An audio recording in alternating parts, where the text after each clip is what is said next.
సిద్దిపేట జిల్లా మార్కుక్ మండలం కరకపట్ల గ్రామంలో గజ్వేల్ ఏసీపీ నరసింహులు ఆధ్వర్యంలో కమ్యూనిటీ కాంట్రాక్ట్ కార్యక్రమం నిర్వహించారు. తనిఖీల్లో పత్రాలు లేని 32 ద్విచక్ర వాహనాలు స్వాధీనం చేసుకున్నారు. బెల్ట్ షాపుల్లో నిల్వ చేసిన 29 లీటర్ల మద్యాన్ని స్వాధీనం చేసుకుని కేసులు నమోదు చేశారు. యువత మాదక ద్రవ్యాలకు దూరంగా ఉండాలని సూచించారు.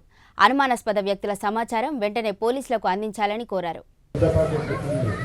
కాబట్టి మీకు ఒకటి విజ్ఞప్తి, కరకపట్ల లోకల్ ఇల్లు ఉన్నటువంటి వాళ్ళందరూ ఎవరైనా మీ కిరాయికి వచ్చినట్లయితే ఆ కంపెనీ ఆయనతో ఒక షూరిటీ, లోకల్ పర్సన్ షూరిటీ నాకు తెలుసు మా కంపెనీలో పనిచేస్తున్నాం కాంట్రాక్ట్ చేసుకొని ఆ కంపెనీ ఐడి కార్డు తీసుకోండి ఫస్ట్. దాని తర్వాత ఎవరైతే మీ కిరాయి ఇంట్లో ఉంటున్నాడో అతని ఒరిజినల్ ఆధార్ కార్డు మీరు చెక్ చేసి అతని ఆధార్ కార్డు జిరాక్స్ పెట్టుకోవాలి.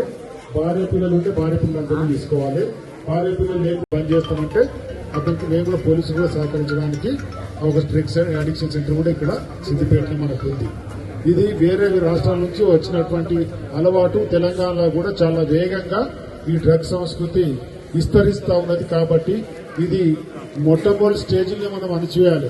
ఒకసారి మన చేతి దాటిపోయినట్టయితే ఇప్పుడు మనం చూడు తాగిపోతుంటే పల్లెటూళ్ళలో కూడా రోడ్ల పొట్టి తాగి పడిపోతుంది, చాలా కామన్ గా అయిపోయింది.